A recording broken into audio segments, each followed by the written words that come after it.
Hello guys, welcome to the fiction series. Today we are gonna see, what if Naruto got harem with Shizuka and Mizore? Part 1. If you want more awesome fan fiction like this, don't forget to hit that subscribe button, so without wasting any time let's get into the video. Konoha. A village associated with peace, serenity, and also great power. A village that had endured years upon years of conflict, both within and outside its great and majestic walls, made up of turmoil, war, and betrayal. Despite all this, the village's shinobi forces had finally managed to once again re-establish its position as number one and prove that it was still a force to be trifled with, no matter the circumstances. Yes, it would appear to one that Konoha had reached a state of equilibrium. Deep within the walls of the village, the sound of a fist hitting someone with great force could be heard, followed by a shout of, "Pay attention." Yes, everything was normal. In the office of the Hokage, a bandana-wearing shinobi glared up at his assailant from his position sprawled out on the floor.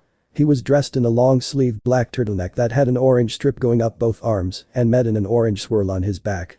He also wore black baggy pants with many pockets that had another orange stripe going up either one of his legs.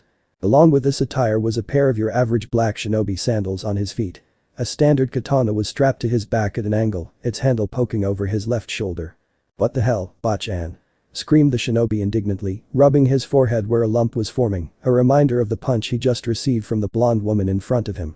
For his trouble, he got a paperweight chucked at his head, sending him to the ground once again with a newly forming bruise. The thrower was none other than Tsunade, Gondai Hokage of the village.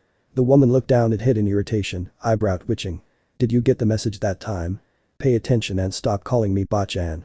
The shinobi, known around the village as Naruto, sat up and nursed his wounded head. He was about to make a smart-ass comment, you could just see it on his face, and Tsunade was daring him to do it. However, as he caught sight of all the heavy objects on the desk that could still be thrown at him, he wisely closed his mouth and held his tongue. Tsunade, satisfaction gleaming in her eyes at the fact that Naruto finally seemed to learn his lesson, sat back in her chair and gestured to the other one, laying haphazardly next to the shinobi. "Please, take a seat again." Resistant, but not wanting to be hit again, Naruto obliged the request, though not without a little grumbling. Once he was seated, Tsunade continued from where she left off before she smacked the boy in the head. "As I was saying before you decided to let your inner dumbass take over, I have a mission for you." The rather buxom blonde reached under her desk and produced a file, which she handed to the younger blonde. "And before you start bitching, let me remind you that this is required if you want to keep your jounin status in this village." Naruto hastily flipped the file open to see its contents. What he found was a picture of him along with a list of his career experience below. Uzumaki Naruto. Age: 16. Height: 6'1". Weight: 163 pounds. Rank: Jounin. Special attributes: Classified. Genin team: None. Teaching experience: None. The rest was pretty much useless and random shit, but he conceded, the file was him in a nutshell. Naruto looked up to meet the Hokage's calm hazel eyes, confusion and anger shining in his own blue orbs. "What, exactly, do you mean when you say that this is required if I want to keep my status? I mean, seriously, I earned this rank. I stopped Akatsuki from taking over the world, I aided you in the war against Odo, hell, I brought that bastard Sasuke back here, and that's with only a few parts missing. I worked my ass off for this village. What the funk else am I supposed to do?" Naruto was practically yelling by the end of his spiel and had to stop to catch his breath. For her part, Tsunade looked unfazed by his indignant speech and seemed almost bemused, as if she was expecting this to happen. "I totally agree with you." Naruto was about to start shouting again, but was stopped as the Hokage held up a hand. "You have certainly done enough to earn your rank as a jounin, but keeping said rank is another matter entirely.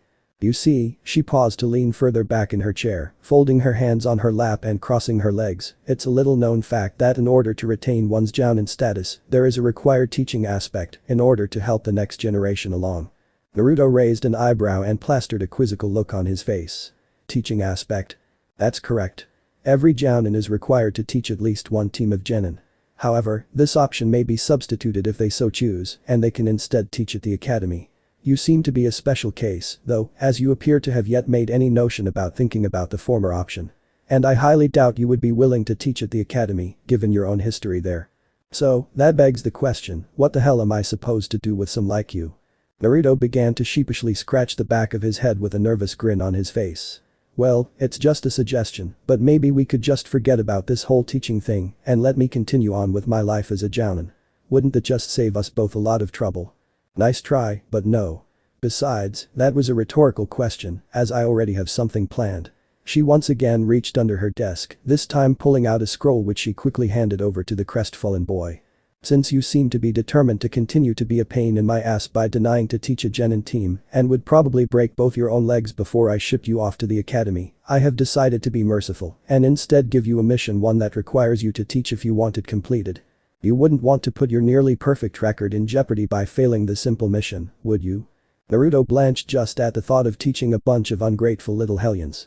If the way he had acted in school was anything to go by, his life just got a whole lot more suckish. Come on. That's so not fair. Can't we talk about this, Bachan? He flew back into the wall, causing it to crack, eyes swirling. Tsunade pulled back her steaming fist and sat back down in her chair. Don't interrupt and don't call me Bachan. Now, like I was saying, you will take the mission, as it has already been assigned to you, you will complete it exactly to its parameters, and you will thank me for every single minute you are on the mission. There are no what-ifs, there will be no arguments, and this is non-negotiable. Am I understood? Feeling himself from the indent of him in the wall, he looked up to the stony visage of his leader, still a bit shaken from the punch. So, when do I leave? He asked with false and shaky eagerness. Right now. Right now, but I still need to pack, I need to say goodbye to my friends, I need to water my plants. I need to make sure my stove is off, I need to lock my house, I need to take out the trash. Hey, you done back there? You've been talking to yourself ever since that blonde chick dropped you off nearly half an hour ago. Naruto stopped ticking things off his to-do list and looked to the unknown individual who spoke. In doing so, he realized something troubling, that being his current surroundings.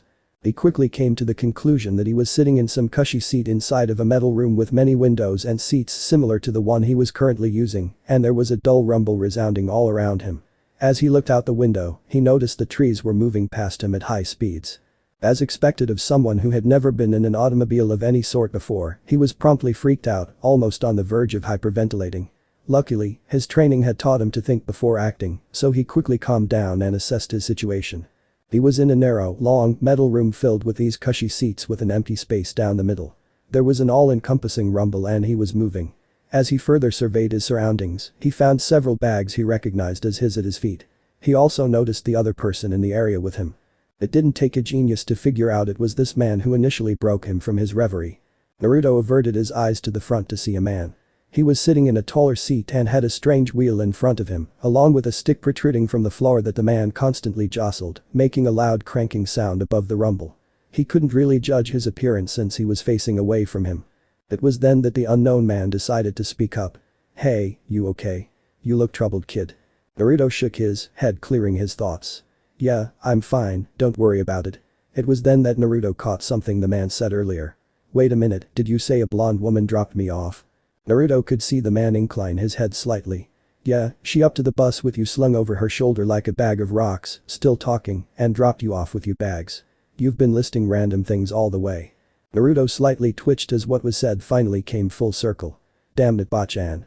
He calmed himself as he sat back and massaged his temples. He could already feel the migraine forming from the thought of all the crap that awaited him. The man spoke up again. You might just want to take it easy for a while. We still got quite a drive until we get to our destination. And that would be? Naruto stopped massaging as he looked once again to the man, leaving the question hanging. Where do you think? He asked without missing a beat. Youkai Academy, of course. After some idle chit-chat, Naruto had learned that the thing he was riding in was a bus. He committed the word to memory so he wouldn't forget the strange device. It was a little while later when the bus came to a stop. The driver pulled a lever to his right and the doors at the front slid open. Well, this is where we part ways, kid. Good luck, you'll need it. Naruto gathered his belongings and got off the bus. The first thing he noticed was a scarecrow sporting a pumpkin for a head. It caused him to chuckle a bit as it reminded him of Kakashi. Damn, I already want to go back to Konoha, if only to say goodbye to everyone. Okay, need to stop with those kinds of thoughts. I can't change anything now, so I might as well get over it. With that, Naruto turned to the dirt path. As he did so, he immediately blanched. Of course he had to go through the creepy dead woods to reach his destination. Crap. With a sigh of frustration, the blonde was on his way. Don't tell me I'm lost in the woods. For the love of Kami, don't say I got lost in the damn woods, said Naruto to himself. He had been fine at first, following the path exactly. Of course, it was then that fate had to be a bitch and decide to make the path fork. Ever since that had happened, Naruto had felt he was walking in circles. As he took another step, he heard a crunch. He looked down to see the fragments of a skull under his foot. A human skull. Now that he looked around, the ground was covered in skulls, and tombstones were visible just off the side of the path. Really, could this path get any more funked up? Of course, the sounds that kept going off in the trees, as if something was watching him, did nothing to quell his growing anxiety levels. Yeah, I'm lost. I am so screwed. Regardless, Naruto carried on, not wanting to think what would happen if he stayed in one place for too long, or if he wandered from the path. However, as he walked, the more impatient he got, as his anxiety turned to anger. Damn it. Where the hell is this frickin' school anyway? Are you okay? You don't seem too well. Naruto turned his attention away from the sky, or, rather, the thick canopy of dead tree branches he was yelling at to see who had spoken to him. What he saw made him blush slightly. He was face to face with the cutest woman he had ever laid his eyes on. She had neck-length blonde hair with two tufts sticking out from either side, vaguely resembling a pair of cat ears. Her eyes were squinty, almost as if they were closed, but she didn't seem to have any trouble seeing. She also had on a pair of reading glasses, along with a skirt that ended a little above the knee, and an orange shirt with a small white jacket over it. Naruto blushed a bit more when he realized that he was checking her out, and even more so when she put one of her smooth, delicate hands to his forehead. Do you have a fever? Maybe I should let the nurse check you out. Naruto quickly put his hands up and shook his head. No, I'm fine. But maybe you can help me. I'm looking for a place called Youkai Academy. Am I anywhere close to it, by chance? The woman tilted her head to the side in a confused manner for a moment and then began to giggle with a slight grin on her face. What's so funny? Asked Naruto, rubbing the back of his neck. You are, was her reply. She then pointed behind her. Naruto followed her hand to see that she was pointing at a large iron gate. On it, the name Youkai Academy was emblazoned on a sign just above the gate. Naruto just blushed in embarrassment, wondering how the hell he had missed that. Wow, wish I had noticed that sooner, he said, still rubbing his neck. The woman just giggled some more. You're a strange one. What are you doing here, anyway? The school year doesn't start for 2 weeks. Oh. Naruto began to look through all of his pockets until he finally produced a few papers. I'm here to fill in the teaching position. I'm the new physical education teacher. The woman smiled even bigger and wrapped him in a tight hug with strength that probably wasn't possible for a woman of her size. Oh. So you're Kitsubo-san's replacement. How nice of you to come. And breathe lungs burn gonna pass out. The woman finally noticed that Naruto had turned a deep shade of purple. She quickly let go as he took in deep gulps of air. He rose from his hands and knees and gave a quick thank you as he looked to her once again. She chuckled a bit and now it was her turn to scratch the back of her head. Sorry, Naruto quickly realized she was looking for a name. Uzumaki Naruto, he filled in. Don't mention it, Nekonim Shizuka. It's a pleasure to meet you, Naruto-chan. Shizuka said as she eagerly shook his hand. If you'll follow me, I'll show you around. And with that, she walked through the gates to the academy.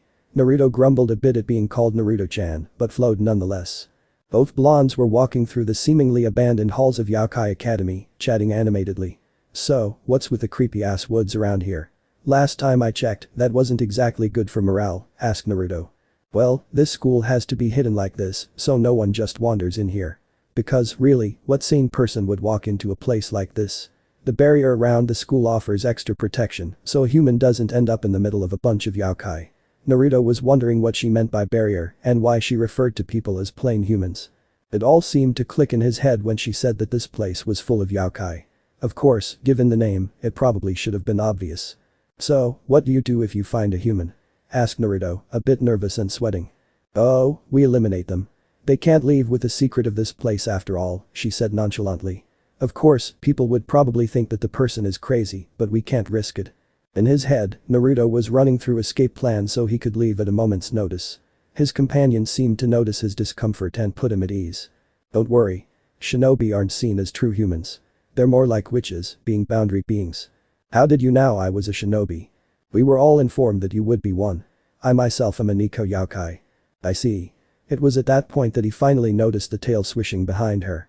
He was memorized by it, but snapped out of it since she might think he was staring at something else if she caught him.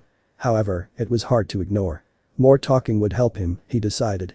Hey, Nekonim-san. Please, call me Shizuka. There's no need to be so formal, considering we are equals now, she interrupted. Naruto just blinked a bit before grinning. Okay, Shizuka-chan. I was just wondering, what happened to this Kitsubo-san? Shizuka suddenly stopped walking, and Naruto idly wondered if he had said something wrong. However, his fears were put to rest when, instead of an angry or sad look on her face, there was one of awkwardness. She scratched her cheek and said, "Well, let's just say that Kitsubo-san had some vices that weren't entirely legal. Come on, I swear there was no ulterior motive. I just asked her over for a simple cup of coffee. First off, what 10-year-old do you know that drinks coffee, honestly? This one. Right, and that's why we found a box of condoms, a bunch of roofies, and several magazines filled with young girls in suggestive positions, signed by some pedo bear in this bag of yours." There was silence. "That's what I thought." Naruto's sweat dropped and decided that it was probably better not to ask. So, the two considered in relative quiet, the only sound being that of their footsteps.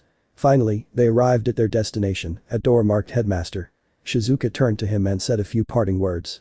"Now remember, Naruto-chan, be respectful at all times and always refer to him as Headmaster." Naruto nodded in understanding. "So, will I be seeing you around?"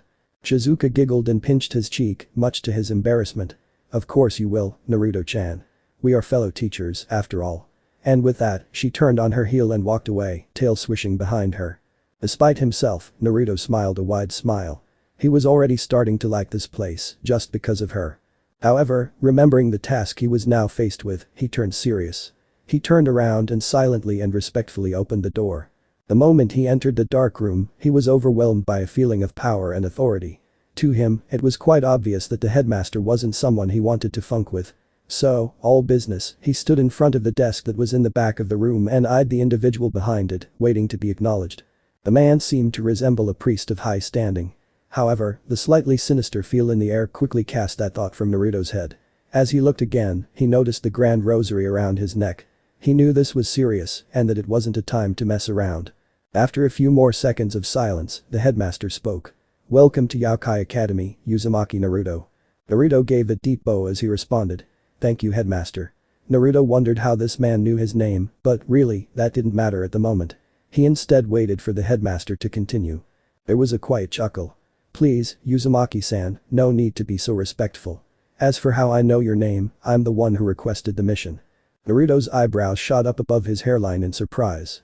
"How did you know I wanted to ask that?" The headmaster just chuckled and continued. "As I'm sure you're fully aware, you are here as the new PE teacher until we can find another suitable replacement. Hopefully you don't possess the same vices as Kitsubo-san had." A warning glance caused Naruto to straighten his posture and remind himself not to screw this up. Maybe the fact the headmaster's eyes were glowing white was the cause of this. The headmaster leaned back into his chair as his eyes were once again covered in the shadow of his hood. "Well, I don't believe that there is anything else we need to speak about. You are free to do whatever you wish for the next 2 weeks. Explore the campus, relax in the teacher's lounge, whatever you wish. Good luck, Uzumaki-san." Naruto nodded and gave a bow before he exited the room. The moment he was out of the headmaster's gaze, he slouched and let out the breath he didn't know he was holding. Wiping his forehead of sweat that may have collected there, Naruto decided that his time here was going to be interesting. Naruto sighed as he walked through the dark, creepy forest that surrounded Youkai Academy. At first, he didn't want to even look at the forest, but he grew curious and decided to take a walk through it. It was surprisingly relaxing if you ignored the crows, dead trees, and occasional lightning strikes. He looked up at the sky and sighed. The 2 weeks had finally passed, and the school year had begun. He looked forward again and kept walking. He was supposed to be at the academy, guiding students to the auditorium. But he really never cared for orders that much, and he didn't really feel like associating with a bunch of brats, disregarding the fact that some of the students were older than him. Instead, he decided to take a walk in his new favorite place. The crack of a twig and panicked breathing snapped back into reality. He looked to his left and saw a boy walking rather fast towards the academy. Judging by the uniform, he was a student. He also seemed rather panicky. A smirk worked its way to Naruto's face. Time to have some fun. Aono Tsukun was currently panicking at the moment. Why, you may ask. Well, first he was dropped off outside a creepy forest by an even creepier bus driver, then he apparently had to walk through said forest, and now he was being plagued by an eerie squeaking noise that kept getting louder. You could say Tsukun was not having a good day so far. Suddenly the squeaking noise stopped, leaving Tsukun to stand there, confused. He stood there for a good 2 minutes before breathing a sigh of relief. He turned forward to keep walking, but he was met with the face of a blonde stranger. Yo. Ah. Tsukun fell onto his rear and backed up several paces while stuttering, "Why you?" Naruto smirked and supplied, "Scared you?" His response was a loud, "Yes." The blonde guy walked up to him with a grin on his face and lifted Tsukun up onto his feet. He then turned and started walking away. But he was stopped by Tsukun's shout, "Wait. You scare the daylights out of me and then you walk away. Who are you?" The blonde stopped walking and turned around, smiling sheepishly. "Oh, right, my name's Naruto, you can just call me Uzumaki-sensei." Tsukun raised an eyebrow and asked, "Why would I call you Uzumaki-sensei?" His answer was accompanied with a fist to the top of his head. "Baka. Think about it. We're only yards away from an academy after all." Tsukun rubbed the top of his head and glared at Naruto. "Did you have to hit me?" Bam. Tsukun was lying on the ground holding his head at this point. "What was that for?" Naruto shrugged. "I dunno. Now come on, you're gonna be late if you don't hurry up." He turned around and was about to walk up the trail before he stopped cold. Tsukun, who had gotten up, looked at Naruto questioningly and asked, "What is it?" But he suddenly froze up when he heard the noise that plagued him before. He barely had time to turn before a figure on a bike crashed through the trees on his right and was on a crash course with his body. He shut his eyes, grit his teeth, and waited for the painful impact of a bike. The painful impact came. But it wasn't from a bike. Naruto thoroughly enjoyed chaos. Not the evil deaths will be caused kind of chaos, more like the mischievous prankster chaos. Having a love for this kind of chaos gave him a sixth sense of sorts, barring that of his ninja senses. He could almost feel when something chaotic was about to happen.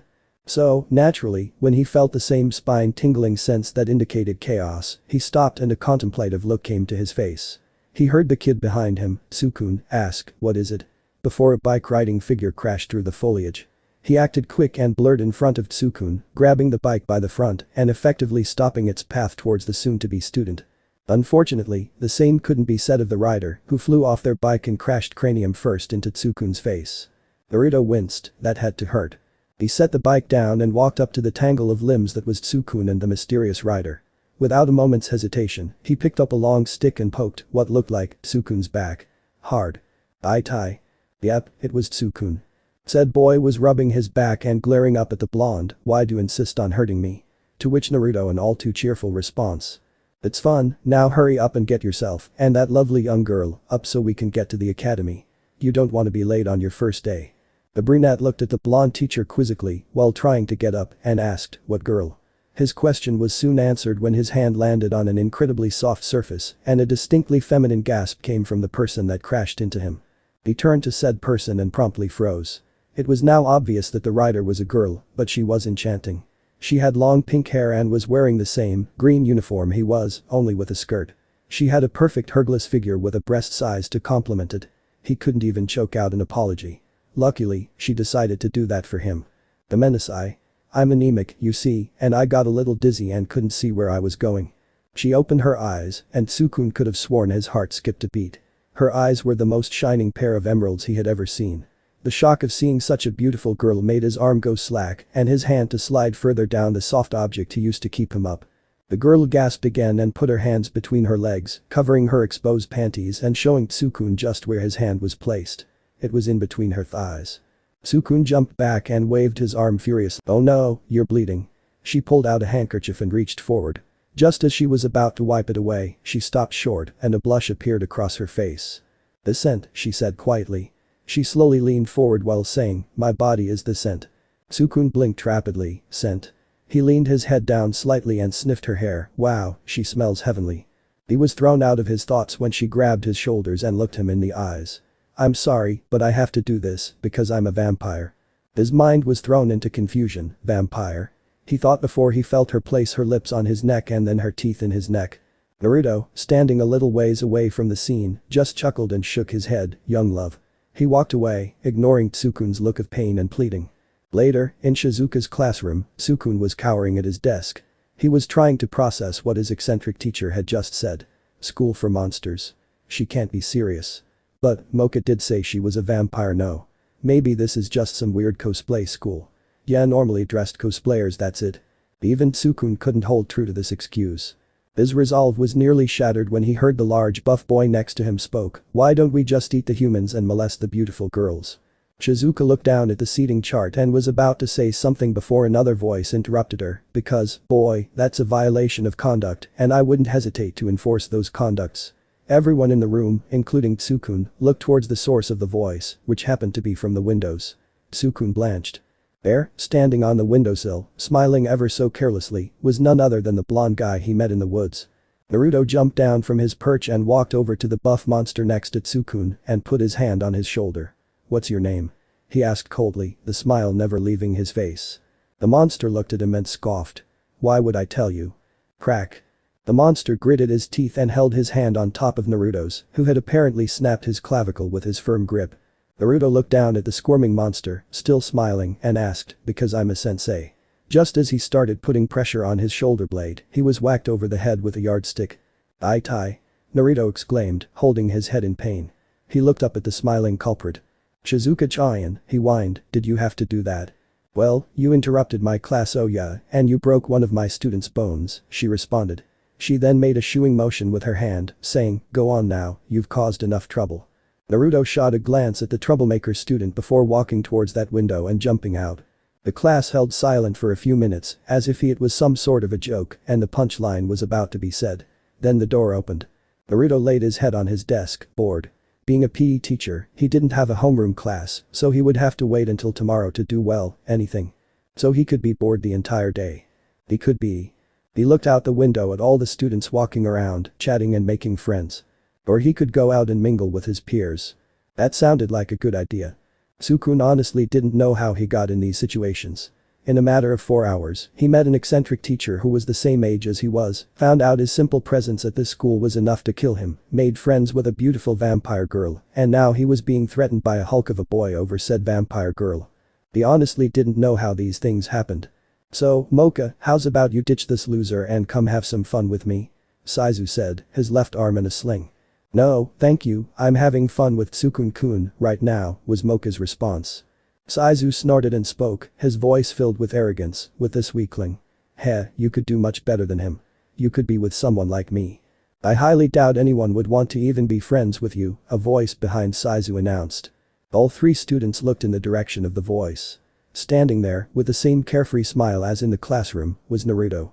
Saizu grunted, "You, the one who likes to pretend he's a sensei. Ha. As if a little punk like you could be my sensei. I think I better teach you a lesson." He reared his arm back to throw Tsukun, but mid-throw, his arm stopped dead. Saizu looked at his arm and his eyes widened. It was Naruto, standing in the path of arm, holding it with a hand. Naruto waved his finger in a no-no fashion, now, Baka-chan, it's really rude to throw people. So why don't you let go?"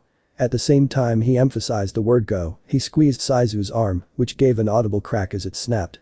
Saizu yowled in pain, relinquishing his grip on Tsukun, who scurried over to Mocha. Naruto let go, still wearing that smile, "Have you learned your lesson, Baka-chan?" In response, Saizu roared as he swung his broken arm at Naruto. Naruto simply bent back on his knees, dodging the arm. Seemingly defying the laws of physics, he swung his legs up and connected his right foot with enraged boy's jaw, sending him sprawling on his back. With the grace only a shinobi possessed, he flipped all the way over and landed on his feet, not a single hair out of place. He leaned over, with that same cheeky smile on his face, "Now have you learned your lesson?" Saizu slowly got back up and glared at Naruto, his left arm in a sling and his right arm hanging useless. "You'll regret this. Rip." Saizu looked down at the small pink slip that was held out to him and asked, "What's this?" "Detention," was the only reply he got. "What? Detention?" he repeated. "You're kidding." "Nope. Detention. My office. 7 o'clock. Saizu slowly reached out and grabbed the slip, confusion plastered all over his face. This little pipsqueak actually was a teacher. No. Funking. Way. "Now, run off to the nurses, Baka-chan." Saizu slowly turned away and walked off towards the nurse's office, his mind still not comprehending what just happened. When he left, Naruto turned around to the astonished pair on the ground behind him. "So, who wants a drink? It's on me." Mocha and Tsukun could only gape at him in astonishment. The sun currently hung low in the sky at Youkai Academy, hovering above the tree line rather stubbornly. To most, it would have seemed to be late in the afternoon, though Naruto knew that it was well past 7. As if to reassure himself, the blonde sent a cursory glance to the clock hanging off the wall in his office. Yep, 7:18. With an aggravated sigh, Naruto redirected his eyes to the only door to the admittedly cramped office. It was a 15 by 20 rectangular room on the edge of the domestic campus grounds, yet still near the fields provided for gym class. It was fitted with a desk for himself and several desks for students who got the punishment of serving detention with him. As stated previously, it had a clock on the wall. The chalkboard was located behind him for some inconceivable reason that Naruto could only imagine. The walls were stark of any decoration, so the blonde occupied his time by glancing out the rather large single-pane window to his left, which showed a beautiful vista of the academy grounds, well, as beautiful as a forest of dead trees can be, at least. With another sigh, Naruto looked back at the clock. 7:25. I swear, if that dumbass doesn't get his ass through that door in the next 5 minutes, I'm gonna make sure he's stuck in the infirmary for the next week. Then, he's stuck with 3 more detentions, the blonde said to himself. With nothing better to do, our shinobi-sensei leaned back in his chair and propped his feet up on the desk. Might as well get a bit of relaxation before he had to track down his wayward student. In all actuality, the only reason that he had waited as long as he did was because he knew that the kid was at least slightly intimidated by him. That, and he knew that the kid had a pretty good idea of what would happen if he didn't show up. Naruto was suddenly broken from his thoughts as a knock sounded at the door. The blonde idly glanced one last time at the clock. 7:29. Saizu was a lucky bastard. About damn time, he mumbled under his breath. Then, a little louder so Saizu could hear. Get your ass in here. After a bit of obvious fumbling from the other side, the door was hurriedly opened and in walked Saizu. The monster now had both of his arms in slings. Naruto also noticed that, with a bit of satisfaction, a rather large bruise was forming on Saizu's jaw. The blonde chuckled a bit as he set his chair into its original position and sat forward, receiving a humiliated glare from the larger boy. Naruto ignored him as he watched the boy slide into a seat near the window. So, Baka-chan, what took you so long? I'm pretty sure I told you to be here at 7, Naruto said, the grin on his face so large that it caused his eyes to close to make room for it. He received a growl for an answer. I ain't got nothing to say to ya. The statement caused Naruto to have a slight, almost unnoticeable twitch of the eye. That wasn't the answer he was expecting, and it wasn't something he was going to settle for. Before Saizu fully understood what was happening, Naruto was right beside his seat, his grin a bit small, allowing him to open his eyes a small amount. I'm sorry, what was that? And before you answer this time, ask yourself if you really want to push it. Saizu saw the gleam in the blonde's eyes, something that caused the boy to become rather uncomfortable, very fast. Naruto took pleasure in watching the student squirm. Swallowing the lump in his throat, Saizu revised his answer. I was busy. Doing? Naruto left the question hanging. Saizu began to sweat under the scrutiny of Naruto's gaze as the sensei set his hands on the boy's desk, the student struggling to think of an answer. Ugh, well, I was doing homework. The boy suddenly exclaimed. Homework, you say? Asked Naruto, never taking his speculative eyes off the boy. Saizu quickly nodded. Yeah. I was busy doing homework so I could get it done with before coming here. I guess I lost track of time. Right. The day Naruto believed that this kid willingly did his homework was the day that Jiraiya swore off porn and Tsunade swore off booze. It didn't fucking happen. Regardless, Naruto just shook his head and began to walk back to his desk, hands folded behind his back. He made its king noise as he spoke. Baka-chan, Baka-chan, Baka-chan, I thought that you would at least put some effort into that answer. First off, do you really expect me to believe that any teacher, no matter how sadistic, would give homework on the first day of school? Secondly, you can't even barely make a fist with your hands, let alone write anything. You really thought that I would believe that for a second? Saizu just stared at him blankly. Exactly.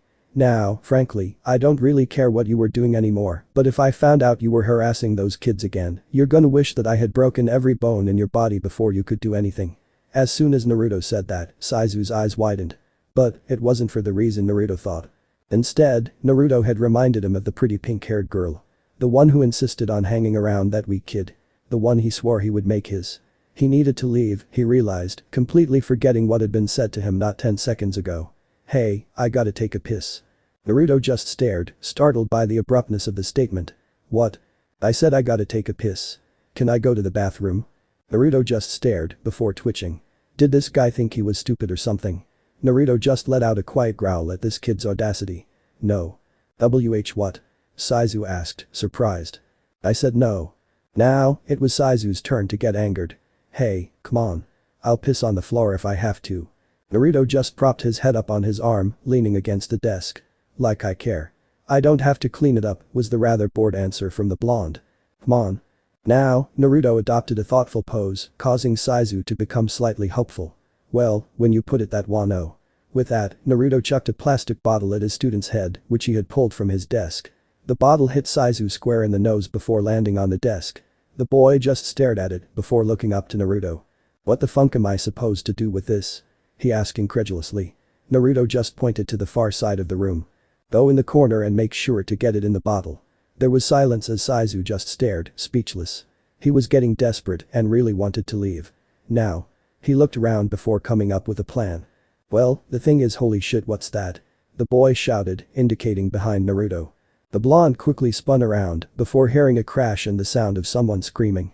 Slowly tuning around, Naruto saw an empty classroom and a broken window. He twitched.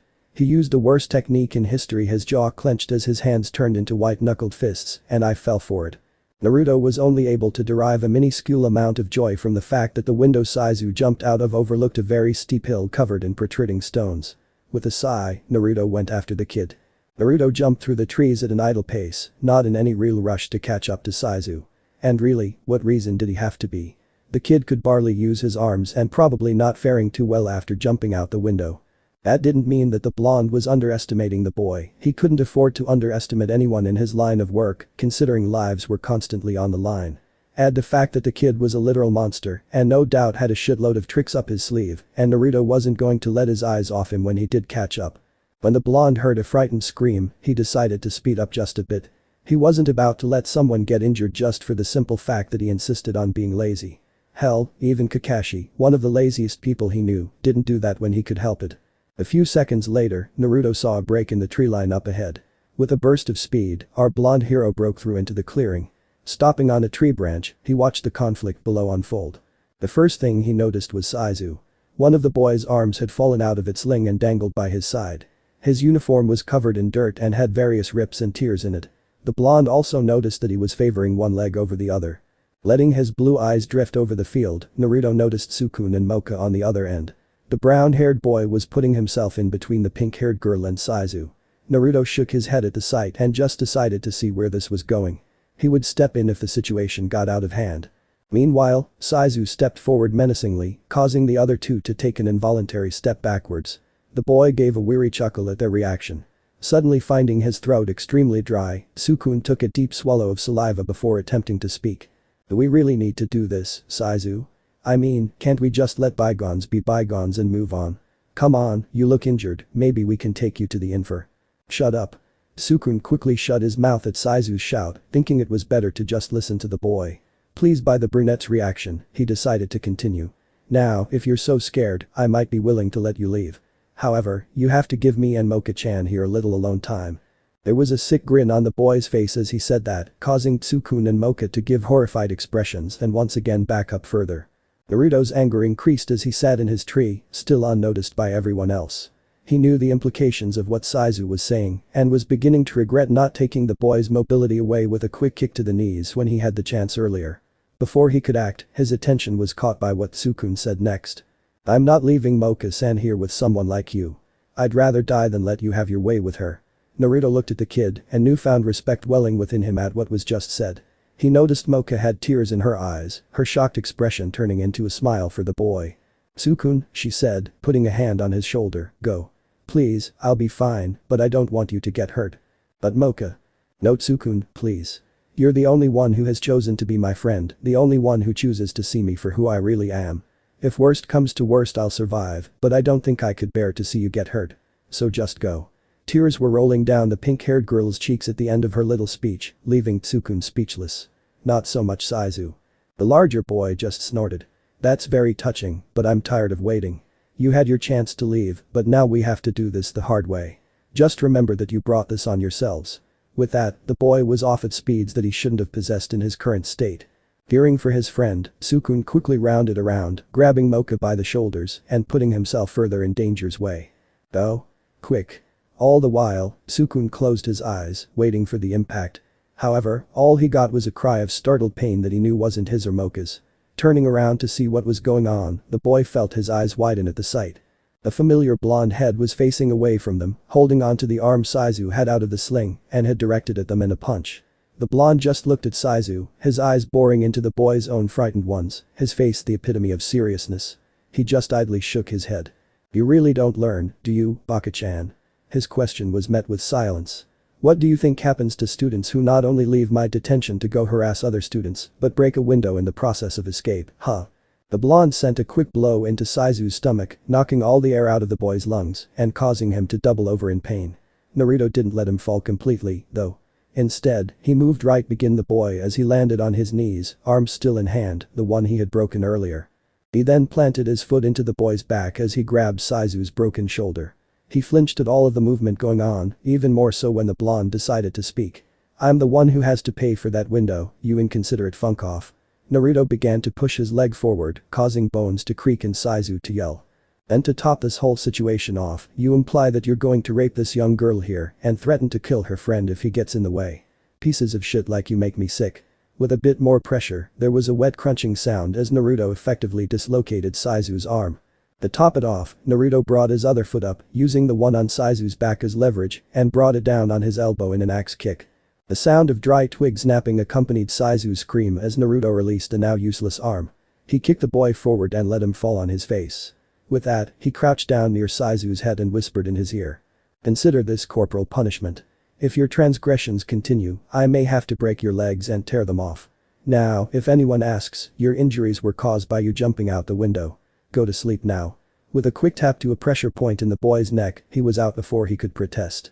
Standing up, the blonde formed a quick hand seal. With a poof of white sum, an exact copy of Naruto stood there. It saluted the original as it spoke. "Sir. Take Baka-chan here to the infirmary. He had a little fall when he tried to escape detention in favor of continually harassing students." The copy nodded as it picked up the unconscious boy with seemingly little effort. "Will do, sir." With that, he was off into the night. With a sigh, the original turned back to Tsukun and Mocha. They jumped as they saw a smile on his face, as if the last few minutes didn't just happen. "So, who's up for that drink I mentioned earlier?" The other two just sweat dropped. Tsukun had one last idle thought before he followed the blonde teacher. "This guy's defiantly bipolar or something. Did I really make the right choice coming back?" It was a rather peaceful day at Youkai Academy as Nekonim Shizuka taught her class. As it was still rather early in the morning, the birds were still singing to wake other animals on the school grounds. The noise caused Shizuka to look out the window occasionally, longing in her eyes. What she would have done if she could just go outside, chase some birds and catch some fish, than just laze about in the sun. Unfortunately, the woman had a class to teach and she had to make sure that her students didn't catch her daydreaming and think that they could take advantage of her distracted state. Every now and then, Shizuka would look at the door to her classroom, hoping that a certain blonde gym teacher would come in and brighten up her day. Turning to the door again, she drooped a bit and let out a silent sigh. She couldn't keep acting like this, it wasn't professional. She had a lesson to teach about human etiquette, she couldn't keep letting her mind drift. As she began talking again, she was suddenly startled by a tapping on her window. Everyone turned to see a familiar blonde come crawling in through the window into the room, a smile on his face. It looks like one of Shizuka's wishes had come true, but still, she was a bit surprised by the young teacher's sudden appearance. Naruto seemed to pay no mind to that and instead waved to her. "Hey, Shizuka-chan, how's it going?" "Naruto-kun, what are you doing here?" the catwoman asked, confused by his appearance. Sure, she was appreciative of it, but it still didn't explain anything. At seeing the blonde's confused look, Shizuka decided to clarify. "I mean, don't you have a class to teach?" Understanding came to Naruto's bewhiskered face as his smile returned and he shook his head. "No, not until next period. Apparently these wimps can't handle good old-fashioned hard work this early in the morning. You bunch of pansies." Naruto received some glares and mumbles from the class, causing his grin to grow.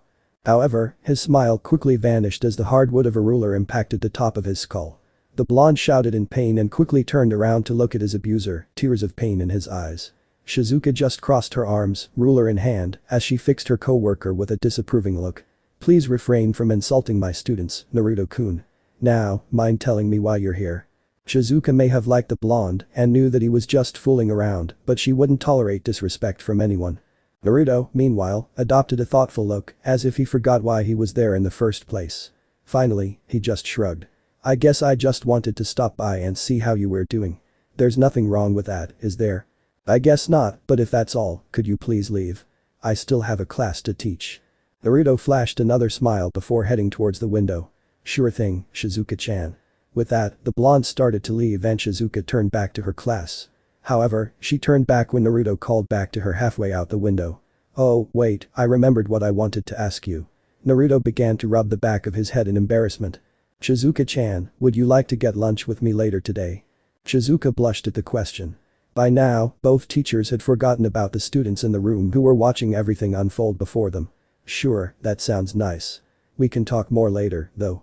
In his head, Naruto gave a mental cheer. "Great. I'll see you then. And with that, Naruto vanished out the window. Now left alone with her class and in a better mood than before, Shizuka turned to everyone to see a bunch of them smiling or grinning. She chose to ignore them, though, in favor of continuing her lesson. Secretly, she couldn't wait for her lunch break, but she wouldn't let her students know that. But it was plain to them that their teacher was now in a good mood, and that made many of them happy for her. After that little interaction, Naruto had gone back to the gym to prepare for his first class. Making sure everything was in place, the blonde turned towards the door and folded his hands behind his back, putting up his best serious face. After that he did the hard part. He waited. Luckily, he didn't have to wait for too long, as the tone soon sounded. Slowly, students started to file in through the doors, talking amongst themselves and generally just ignoring Naruto, which only served to piss the blonde off a bit. As soon as he was sure everyone that was coming was in the large room, the blonde brought his shiny new whistle up to his lips and blew. The noise cut through all conversation, drawing all attention onto the child teacher. Even as he stopped blowing, the sound echoed around the room. Seeing his students were now listening, Naruto started his speech. Glad to see you all made it today. You can call me Naruto-sensei, and from this point forwards, I will be your gym teacher. A bunch of students were giving the blonde a skeptical look, but Naruto didn't seem to take notice. Instead, the blonde turned around to the cart behind him to retrieve something. When he turned back to his students, they saw that he was holding a red ball in his hands. This, Naruto continued, using his best authoritative tone, as a dodgeball. Naruto used air quotes as he identified the ball, hoping to better get a point across. This destructive orb of dynamic gratuitous elimination is more than a simple ball.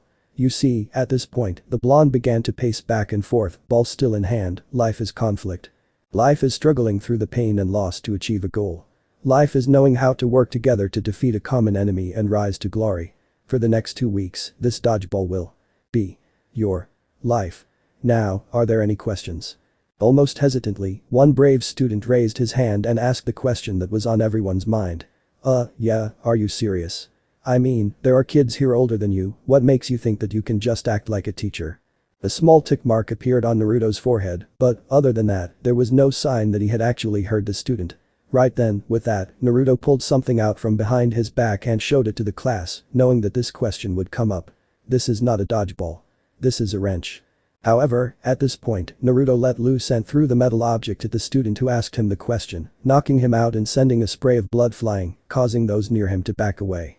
Naruto allowed a small smile to come to his face before continuing, the same rules still apply.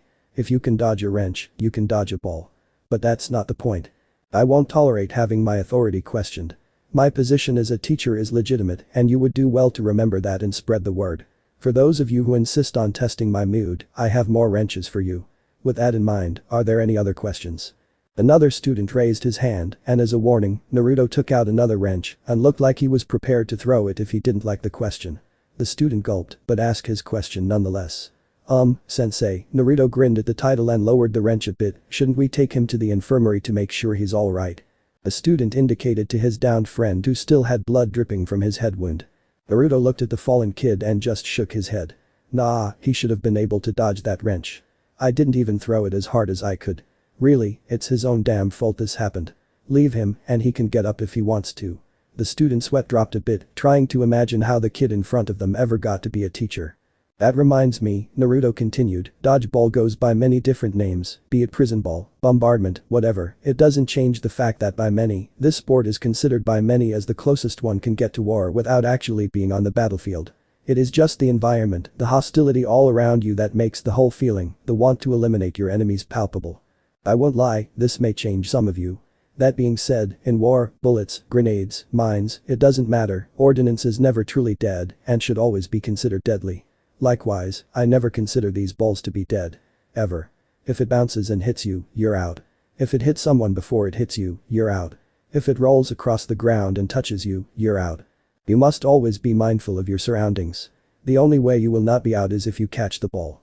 You may only touch it with your hands. Is that clear? Naruto received various nods. By now, the students were starting to get intimidated. The blonde grinned. That was good. Throughout his speech, he had been releasing a suppressive aura gradually and slowly, so no one really took notice of what was happening, knowing only not to mess with him. So far, no one had caught on. Now, unlike some versions of dodgeball you may have played before, catching a ball means nothing, except for the fact that you aren't out.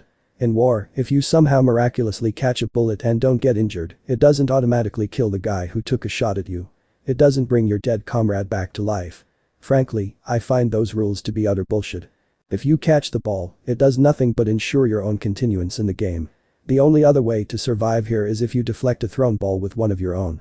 Now, at this point, some of you may just be thinking that you'll get hit at the beginning of the game and just sit out for the rest of the skirmish. Let me shoot those hopes down now. If anyone is hit, I will blow my whistle and call you out. You will then proceed to go to the far side of the room and do push-ups. When I blow my whistle again, you will start doing sit-ups. You will transition every time I blow my whistle, always starting with push-ups. If at any time you stop without me telling you, I will throw wenches at you. Is that clear? Naruto received many fearful nods, causing him to grin.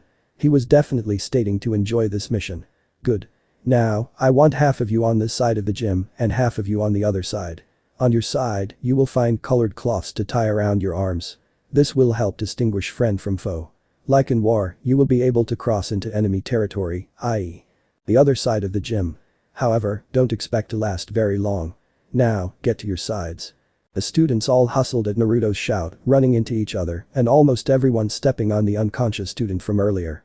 As the students scrambled, Naruto proceeded to chuck 3 balls in each side of the room to the teams and place 3 more in the center of the room.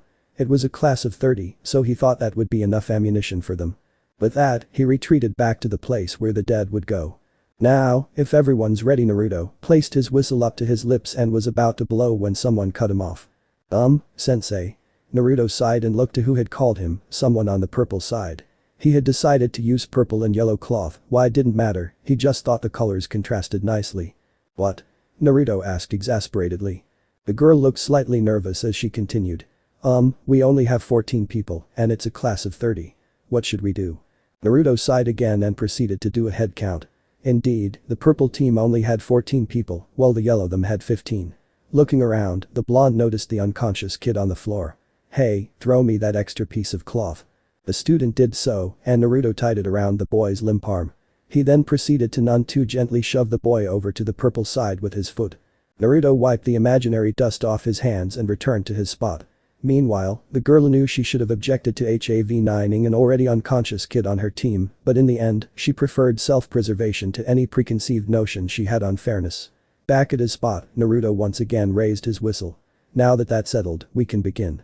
With that, Naruto blew the whistle, and the gym floor all but erupted into chaos. Immediately, balls started flying all over the place, bouncing off walls and the floor, but miraculously not hitting anyone. Naruto kept a keen eye on all of the balls, though, especially as a few students on both sides rushed towards the middle of the gym for more ammunition, becoming a prime target for the enemy. It wasn't long before a kid got hit in the head with a ball. The ironic thing was that he was hit by his own teammate. Rubbing the back of his head, the student turned to yell at the guy who got him out. Dude, what the funk? Whose side are you on? Before the student got a chance to reply, Naruto blew his whistle, catching the student's attention. Quit your bitchin'. You're out. Come on, teach. It was friendly fire. The student tried to argue. While Naruto was glad that the student realized he was in charge, he nonetheless retrieved a wrench, causing the student to blanch. Boy, Funko, you have a hearing problem or something. This is war, damn it. You die if you get shot, regardless if it's a friend's fault or not. Now the guy who shot you has survivor's guilt, got that? Unless, of course, they're a heartless bastard with no morals. Now get you ass over here and start doing push-ups. You too. Out of the corner of his eye, Naruto saw another student get hit, ordering him to get off the field. Sure, the blonde realized that it might be more entertaining if he made the students do their exercises on the battlefield, giving the impression of dead comrades around the other students, but that would make it harder for him to see who was doing what they were supposed to and who wasn't. It would also make it more difficult for him to throw shit at people who deserved it. In the end, the blonde decided he would try it some other day, but would give the students a bit of a break for now. It wasn't long before some foolhardy jackass decided to charge the enemy's lines, thinking that he was Rambo or the Terminator or maybe even the Highlander or something, thinking that no one could hit him as he charged in with 2 balls. The blonde swore he could hear the distinct shout of, "There can be only one." As the student let the balls fly, hitting 2 targets before he caught a ball and returned it to the guy who threw it at him. However, he was soon taken out by a ball to the face. Naruto blew his whistle and called the 4 students out, causing the other 2 already out to do sit-ups. And so, the numbers of both teams withered and crumbled until there was only 1 yellow team member against 1 purple team member. Well, Naruto supposed it was actually 1 yellow team member against 2 purple team members, since the unconscious guy had somehow not been hit at all. Sure, there were a few footprints on him and he was covered in dirt, but he was still technically in the game. Now, Naruto stopped to gauge the odds of each team winning. The purple side did have two members, the unconscious dude and a girl that appeared to be around his age. She had long and slightly messy purple hair and blue eyes that appeared to lack pupils. She was dressed in the usual bloomers girls wore to gym class, along with a white sweatshirt with blue sleeves. Her skin was fair and she seemed to have what looked like a lollipop in her mouth and held herself with a slightly timid air around her. Looking over to the yellow side, Naruto fought the urge to sweat drop. The only guy left seemed to be a senior, was 6 feet tall and covered in rippling muscle. With his large form, it was a wonder he wasn't hit yet. Naruto also noticed that the boy had 11 of the balls behind him, as well as one in his hand. Talk about David and Goliath. However, despite that thought, Naruto wasn't willing to count the girl out like the other guy probably had. Naruto watched as the guy chucked the ball at the, admittedly cute girl. For several people, that ball seemed to move in slow motion. It continued on its way, headed directly towards the girl. Something no one expected happened. The formerly unconscious boy slowly rose from the ground, rubbing his wound. Ugh, where am I? The ball soon impacted into his face, causing him to fall back as the ball went into the air before landing in the girl's hands. The boy's hands went up to his now red face as he started screaming and rolling around on the floor, causing all parties involved to just stare at him. Almost hesitantly, Naruto blew his whistle. You're out. The boy didn't seem to hear him, but Naruto was willing to let it go. Turning back to the game, Naruto saw the yellow team guy smirk. Go ahead girly, try to hit me with that ball. I dare you. Naruto's eye twitched as the guy gloated. He wasn't even paying attention. The guy could have had the game, but it was all over the girl threw the ball, faster than anyone thought she could. Naruto watched as the ball spun at high speeds, traveling at a downward angle. The ball rebounded violently off the floor and shot straight up in between the guy's legs. His eyes widened comically, and he let out a strained, high-pitched gasp as ball met balls. The towering boy fell onto his side, grasping his crushed sperm globes as tear poured from his eyes. Naruto shifted a bit, feeling a phantom pain from the boy, but he supposed that the boy was just asking for it. Blowing his whistle for a final time, Naruto walked over to the girl and rose her arm into the air. Winner. Purple team. You guys over there can stop now. The people doing exercises collapsed onto the floor while some were more dignified and simply stood up, waiting for new orders. Naruto turned back to the girl. Tell me, what's your name? Shirayuki-Mizore, Naruto-sensei. Despite her timid nature, the girl looked directly into Naruto's eyes, causing him to grin. Nice hustle out there, Shirayuki-chan. As he said that, he clapped a hand onto the girl's shoulder, causing her to blush a bit and look down. I hope you can keep showing these guys not to count you girls out just because they're bigger. You really did good. With that, he turned to everyone else, putting his serious face back on, though allowing a small smile to remain. Alright, class is almost over, hit the showers. I hope you guys will do better tomorrow and keep better attention of your surroundings. A lot of you got out simply because you didn't see the ball at your feet and walked right into it. Now go. With that, the students slowly cleared out to the lockers. As they left, Naruto caught sight of Mizore and smiled bigger. She did seem to be a good student and a good kid in general. He just hoped that she had found some good friends and idly wondered if he should hang out with her to build up her confidence. Naruto quickly shook his head to dismiss that thought. No, despite the fact that there was little to no age difference, he was still a teacher and Mizore a student. It would be like him abusing his power over her. Then there was the fact that kids would start spreading rumors, saying that he was playing favorites or that they were doing things, generally making Mizore's life more difficult and getting him in trouble with the faculty. No, hanging around with her would probably do more harm than good. Looking at the clock, Naruto saw that he only had one more class before his lunch break with Shizuka. Naruto grinned at that. She was a nice person and was easy to get along with. He considered her a friend and hoped she held him in the same regard. His thoughts were broken as the tone sounded and the kids began shuffling out, their muscles no doubt sore, as the new meat flowed in. Naruto grinned as he stood and got ready for the first fool to question his position as a teacher. Little did he know, a certain purple-haired girl had never left the room and was hiding behind the bleachers, watching him. Naruto waited as patiently as he could for all the students to finish filing into the room, he really did, but the kids were moving way too slow.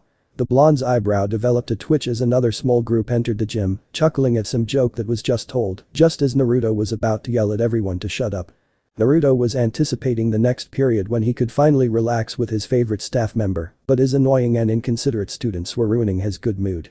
The blonde twitched a bit more, arms crossing over his chest, in an attempt to keep from lashing out at his still talking students, before even more entered, late. He twitched again. However, he knew there was no need for violence at the moment. His students didn't know him, didn't know that he wanted their attention, didn't know they were out of line. So, taking a few deep and calming breaths, Naruto closed his eyes for a moment and gathered himself.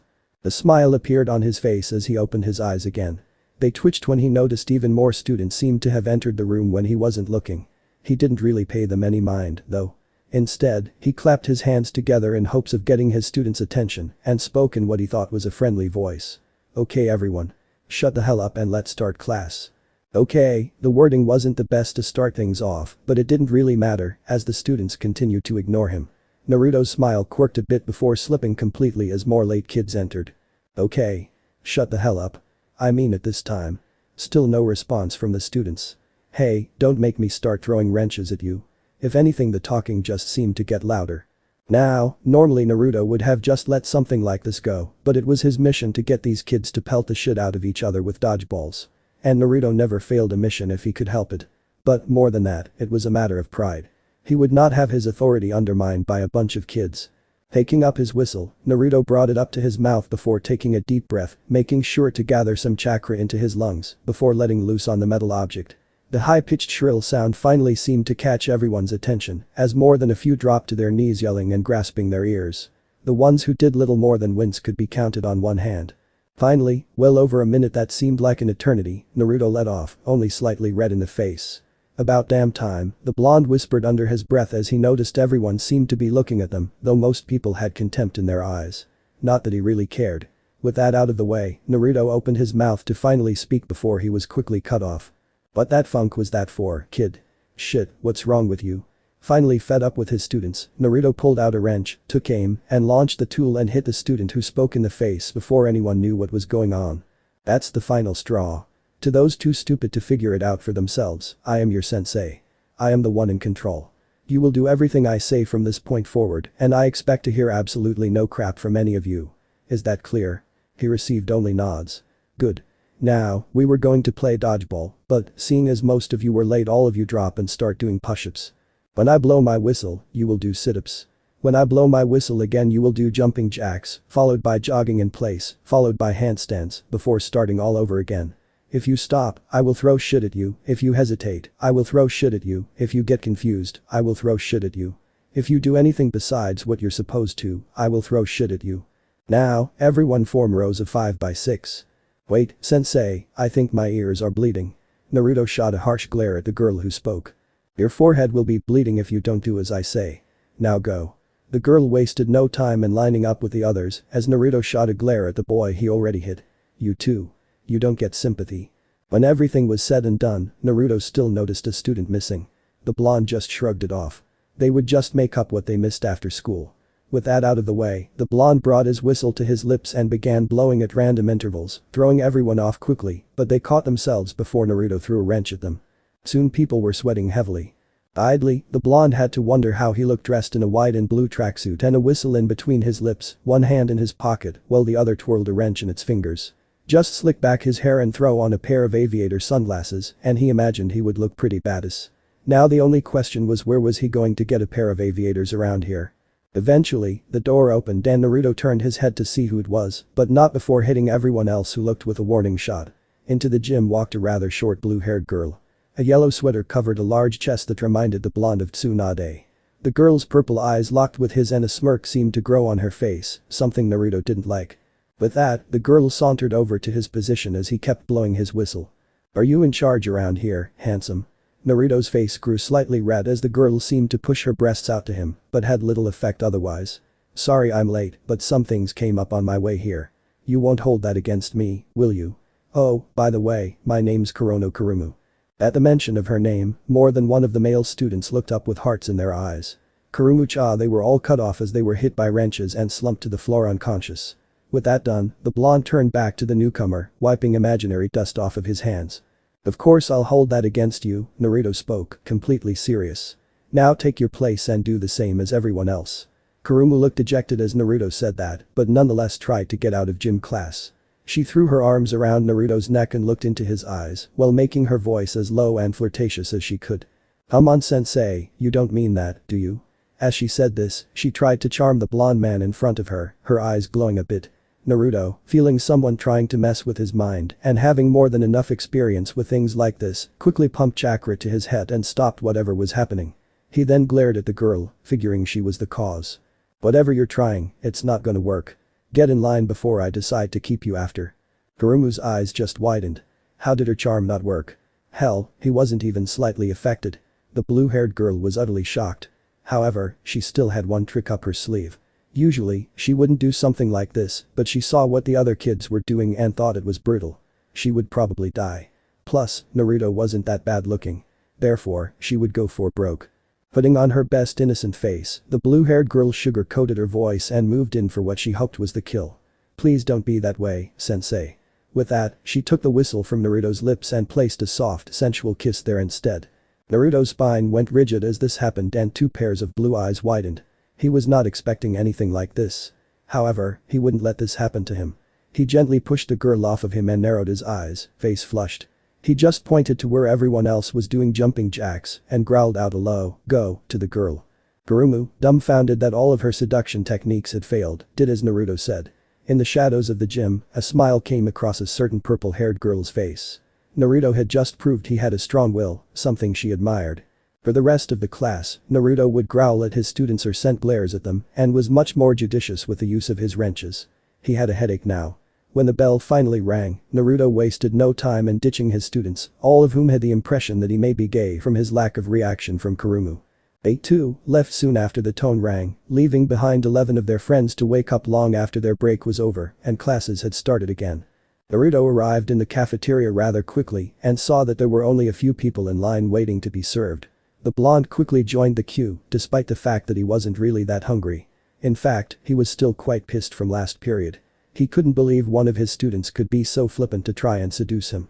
However, despite the fact that he wasn't hungry, Naruto had found that this place actually made some good ramen, a meal he would eat regardless of his mood. The line moved fast, and he soon had paid for his bowl and made his way outside where some additional seating was found. These tables were often used on nice days like this by students and staff alike. In fact, the staff had roped off its own little seating section, which is where the gym teacher was planning on meeting his feline-like colleague. Sure enough, he soon saw Shizuka waving him over. "Naruto-chan, over here." The blonde woman had a warm and friendly smile on her face, something that helped to reinvigorate the young teacher. He quickly made his way over to his friend, ignoring the stares of other teachers who didn't yet know he was a teacher. However, no one called him on it, so he quickly made it over to the table and set his meal down. "Hey, Shizuka-chan," Naruto greeted, trying to keep the exhaustion and lingering annoyance out of his voice. Shizuka, of course, caught the undertones and gently placed down her sandwich, a frown forming on her face as she tilted her head slightly to the side, concerned. "What's wrong, Naruto-chan? Was your first day harder than you thought?" She received a sigh as she saw Naruto push his bowl of ramen to the side and rested his head in his hand. "I was kind of hoping you wouldn't notice anything," Naruto said, still managing to be slightly cheeky. He got a slight smile from Shizuka, but she still had a concerned look on her face. "Do you want to talk about it?" Naruto looked up to Shizuka. "You sure you wouldn't mind hearing about it? The whole situation's pretty petty when you think about it." The other teacher waved off his concerns. "No, go on. We don't have much else to do here anyway. Besides, I want to make sure you're adjusting well and can get along with everybody." Naruto smiled a bit at Shizuka's caring attitude. Maybe the rest of the day wouldn't be so bad. "Well," began Naruto, preparing to sum up his day so far, "my first period class went rather well. Only one guy commented on my age, but no one else did after I made an example of him." Naruto hesitated a bit, trying to find the right words. This only made Shizuka suspicious, though. "And how did you do that, exactly?" Naruto gave a nervous chuckle as he rubbed the back of his head. "Well, I kinda threw a wrench at him and threatened to do the same to anybody who questioned me." Shizuka just sweat dropped at that. Of course that's what Naruto did. Ignoring his friend's reaction, Naruto continued. "Either way, class went by rather smoothly, everybody listened, and more than one student was really talented, even though a few got rather arrogant." At this point, Naruto had to remember Mizore. She was such a nice girl, humble, talented, really she would make a good friend for anybody. However, she didn't seem like much of a go-getter, more of a person who would go with the flow. This only made Naruto feel worse, knowing that it would be harder for him to make an impact in the girl's life. Then again, maybe Naruto could be Mizore's friend, but in secret, despite his earlier reservations. You know, help her along like he had Sukun and Mocha so far. He was pretty sure he could be indiscriminate with them in class. Speaking of which, he was still going to see the other two later. Maybe today was starting to look up. Wow, he must be really lonely to want to see some of his students. Then there was the fact that his teacher friend was also technically a cat. Yeah, he was pretty lonely. Naruto was broken from his thoughts as Shizuka spoke. So, what happened next? She asked. A slight scowl came to Naruto's face. Where to start? Well, first most of the little bastards were late to class. Then they completely undermined my authority by treating the class as a socialization period. No one took me seriously and I lost, like, 10 wrenches due to theft. Those things are expensive, damn it. Naruto decided to leave the whole incident with Kurumu out of the conversation. That would just make things awkward. Well, in the students' defense, it has hard for them to understand that someone their age, even younger in some cases, is an authority figure with power over them, especially when that teacher has never actually taught before. Even veteran teachers occasionally have trouble controlling new students in the beginning of the year. "Oh, Shizuka-chan," Naruto whined. It was a playful whine, though, one that brought a smile to the aforementioned teacher's face. "Don't tell me you're siding with those little monsters." The irony and redundancy of that comment didn't hit Naruto until a while later. He was still getting used to the fact that almost no one here was actually human. Shizuka knew what her friend meant, though. "Oh, relax, Naruto-chan. I'm not against you. You're just too cute." With that, Shizuka reached over and grabbed his cheek, idly stroking one of his whisker marks with her thumb. Naruto just blushed at the action, but let it happen, secretly liking it. The rest of the break was spent with small conversation and the two getting to know each other better. Eventually, the tone sounded and the two teachers were forced to go their separate ways, with Naruto only hoping that the worst of his day was over. As it turns out, Naruto's last few classes went much better than his previous one. In fact, Naruto didn't even have to throw any wrenches in his last class, something that came as a surprise to the blonde. He had thought that he would be using the tools for at least a week in his classes before the kids understood that he was in charge. He never knew rumors and news traveled so fast in high school. Of course, there were some things that set the blonde on edge. For one thing, he couldn't shake the feeling that he was being watched. Then there was the fact that some of his students seemed to be nervous. Sure, he wanted them to see he was top dog, so to speak, but he didn't want them thinking he would kill them if they did something that he didn't sanction, even though he probably could. But what made Naruto the most apprehensive was Tsukune's absence. Naruto knew the kid's nature to try and help others and resolve matters peacefully, which the blonde would admit was admirable, but he knew not everything could be solved that way. Naruto had grown up knowing the cruelty of the world, had spent most of his teenage years in life or death struggles, and had many times tried the same approach Tsukune did. It didn't work every time. That led Naruto to begin to worry.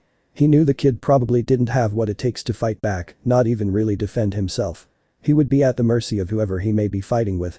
Then again, he could always try to run. Somehow, Naruto didn't think so. Then there was the fact that Mocha seemed uneasy. The pink-haired girl was in his last class and seemed very anxious. She wasn't really paying attention to what was going on around her and went out of the game pretty early on. Something wasn't right. As the tone signaled to everyone school was over, Naruto called out to the girl to stay behind. "Hey, Akashia-san, wait up for a moment." Mocha turned around quickly, as if surprised. "Uzumaki-sensei?" she asked, slightly shocked. This just caused Naruto's eyes to narrow. "Are you telling me you just realized I was here?" The girl looked down at her feet, slightly embarrassed. "Sorry, sensei. I'm just a little out of it. It won't happen again." "That doesn't matter," Naruto waved off the girl's concerns. "Tell me, what's going on with Aono-san?" "How did you know?" she asked, even more shocked than before. Naruto looked slightly indignant. "Please, I've seen how you act around each other. You're obviously good friends and you're not as timid as most people would believe. I know because I'm a good judge of character. You're obviously in deep thought, so something must be going on. I just guessed it had to do with him. Besides, he hasn't been in my class all day. Something's going on, you know what it is, you want to get it off your chest, and I want to know what it is. The way I see it, it's a win-win situation. So why don't you tell me so I can help?" "You really think you can help?" Mocha seemed to contemplate this for a moment before seeming to agree.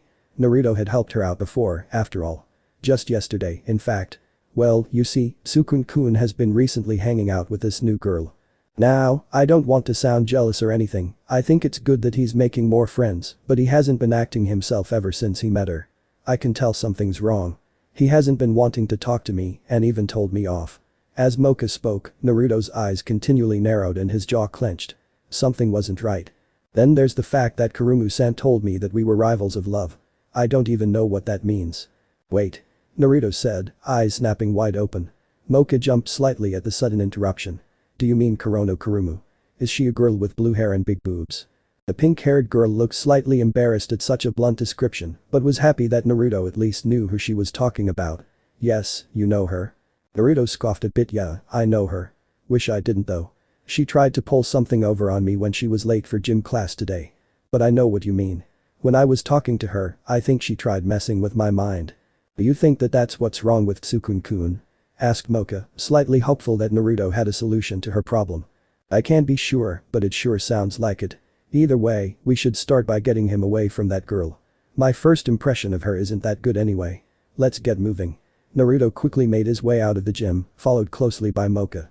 As the door slowly closed, it was caught by someone, as they, too, followed the blonde out of the building. As soon as they had made it outside, Naruto turned to Mocha. So, any idea where they might be? The Rosette sweat dropped a bit at that. How would she know? Sorry, I can't say that I do. Crap, Naruto said under his breath. Well, I guess we'll just have to do this the old-fashioned way. With that, Naruto made a quick seal, and in several poofs of smoke, 3 clones stood before the two. Split up and search the premises. Dispels yourself if you find them to let me know where they are. The clones nodded and all vanished in bursts of speed. Shouldn't you have made more clones? This place is pretty big, after all. Mocha was slightly overwhelmed at the display and was left wondering what exactly Naruto was. The blonde just shrugged. Oh well, too late now. But can't you just make more? Mocha pressed. Naruto just sent her a bored look. Weren't you listening? I just said that it was too late. We'll just have to look on foot then. Mocha wanted to know why it was too late exactly, but decided not to pry further. Naruto had been kind enough to help so far, after all. As for the blonde teacher, he just wanted to see how far the girl was willing to go to help her friend. He already knew Tsukun was willing to lay down his life for Mocha, he wanted to see what the girl would do for him in return. It actually wasn't that long before Naruto and Mocha found who they were looking for. Kurumu and Tsukun were sitting there on the ground, and it looked like the blue-haired girl was going in for a kiss. Naruto interrupted her action by loudly clearing his throat, catching both of the unsuspecting teen's attention. Kurumu took one look at the two and growled. Oh, it's you two. Of course. You were expecting someone else? Asked Naruto sarcastically. You know, you two really should get a room. Anyone could stumble across you here. That wasn't exactly true. In fact, Kurumu and Tsukun were rather far away from the school, and it was unlikely anyone not looking for them with experience like Naruto's would have found them, mistake or otherwise. Kurumu just smirked at the comment. You're right, we probably should move this to a more private location. Now, if you'll excuse us, the girl let the sentence hang as she began dragging Tsukun away. That is, until she felt a hand on her shoulder. Kurumu jumped and looked behind her, only to see Naruto standing there, looking calm and collected. Turning back around, Kurumu saw that neither Naruto nor Mocha had seemed to have moved. Slowly, Kurumu moved her head back and forth, trying to make sure she wasn't seeing things. Sure enough, there were 2 Narutos.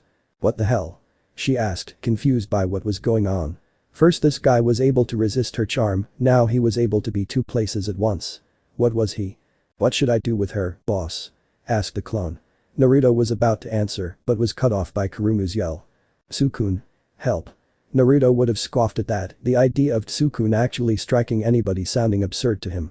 His thoughts were halted, however, as Tsukun struck his clone, dispelling it with a solid hit. That just annoyed the blonde. This girl had made Tsukun attack someone he should know would do no harm to anyone currently there. Even if it was just a clone, the principle still remained. Kurumu just smiled. Good job, Tsukun-kun. Now, attack them and get them to leave us alone. Something only Naruto noticed was that there seemed to be some hesitation and resistance in Tsukun's movements. It showed that he was trying to fight the influence and that it wasn't all-encompassing. Apparently, Kurumu couldn't make a person do something they strongly opposed. If Naruto were to guess, Tsukun didn't want to harm Mocha. In that case, Naruto would just need to have Tsukun prepare to do something radical. The blonde didn't have much time to think, as Tsukun was soon in front of him, fist cocked back ready to hit him. Naruto wasn't really worried, as his clone's memories had shown him Tsukun wasn't particularly strong. He let himself get hit, rolled with a punch, and dropped to the ground, for effective presentation. It looked like Tsukun was about to continue his attack, but Mocha quickly stepped in front of him. Tsukun-kun, please, stop. She cried out, tears rolling down her cheeks. She didn't want this to continue. She wanted her friend back. True to Naruto's theory, the boy stopped himself from striking the girl, causing the blonde to form a hidden smirk. If worst came to worst, Naruto would stop him, but right now, he had faith that Mocha could put an end to this. What are you doing? Beat her up. Kurumu yelled. She was surprised Sukune had managed to take Naruto out in one hit. Maybe she had made the right choice in picking a personal slave. No. I won't harm Moka-san. Sukune's declaration surprised most people there, but also pleased many of them. Kurumu, however, was angered. What? She screeched. Sure, she was shocked. It was one thing to be able to prevent a succubus's charm, but it was another to be able to break out of it. In the end, her anger won out, though. I won't attack Moka-san. She's my friend, and I won't hurt her. Fine. With that, Kurumu began to change into her monster form. Her nails elongated to almost a foot in length, she sprouted leathery wings from her back, and a tail grew. If you won't harm her, I'll just hurt you both. Kurumu then flew up into the air, before starting to dive bomb her targets. Before she could get far, Naruto decided to act. He sprung up on his hands and then jumped up into the air, high above Kurumu, where he proceeded to do some seals as the others watched in shock. As he finished, he shouted, Futen. Tatapa no Jutsu. With that, he blasted a large gust of wind out of his mouth, sending Kurumu back down to earth. It also brushed Moka and Sukune a bit, but they remained largely unaffected. From her new place crouched on the ground, Kurumu glared up at Naruto as he descended and landed a few feet away from her. The girl began to charge towards the blonde, flight completely forgotten, before she was frozen in her tracks, quite literally, and encased in a block of ice. Everybody looked on in surprise and saw a familiar purple-haired girl standing by the frozen girl. Naruto flashed her a smile. Hey, Mizore-chan, how are you doing? Mizore quickly bowed to the teacher as a sign of respect. I'm fine, sensei. I only wanted to help. Wait, you know this girl, sensei? Asked Sukune. Naruto flashed the boy a grin. Of course. Hell, I just might call her my star pupil. This, of course, caused Mizore to blush and look away. Well, regardless, thank you for the help. Moka said, bowing a bit. It was no trouble. Well, either way, thanks. Said Sukune. Say, there's still some time before the day's fully over. Do you guys want to hang out? Sukune was slightly nervous asking this, but was also eager to make friends. He received a hesitant nod from Mizore. Sure. With that, all eyes turned to Naruto, waiting for his answer. The blonde just sighed. Unfortunately, I have to take this troublemaker to detention, so I'll have to pass. By the way, do you think you can defrost her, Mizore-chan? He received a nod and in moments, Kurumu was left shivering from the cold. Detention? What F for? Well, for starters, you attacked other students, staff, used your powers without authorization, and revealed your true form. You're lucky that it's only for today, mostly because I'm feeling lenient and don't want to spend prolonged periods of time with you. But what about her? Kurumu asked, pointing at Mizore. She used her powers too. Naruto spared the purple-haired girl a glance before turning back to Kurumu. What are you talking about? You tripped and fell. It's your own fault you got caught. With that, Naruto placed a hand on the girl's shoulder and spun her around. Now march. Begrudgingly, Kurumu began to walk away with Naruto in tow, shivering all the way. But her thoughts remained on the boy who had managed to break her charm. Meanwhile, Naruto shot one last glance at Mizore and her new friends, an unseen grin coming to his face. It looks like he had somehow been able to help the girl along after all. She deserved friends, and he got her some. With a final thought, he left the scene with Kurumu and brought her to his office. All in all, today wasn't so bad. So this part ends here. Alright, that's it for today's video guys. Let me know in the comments section how was the story, and also don't forget to like, share and subscribe. I will meet you in another video. Bye bye.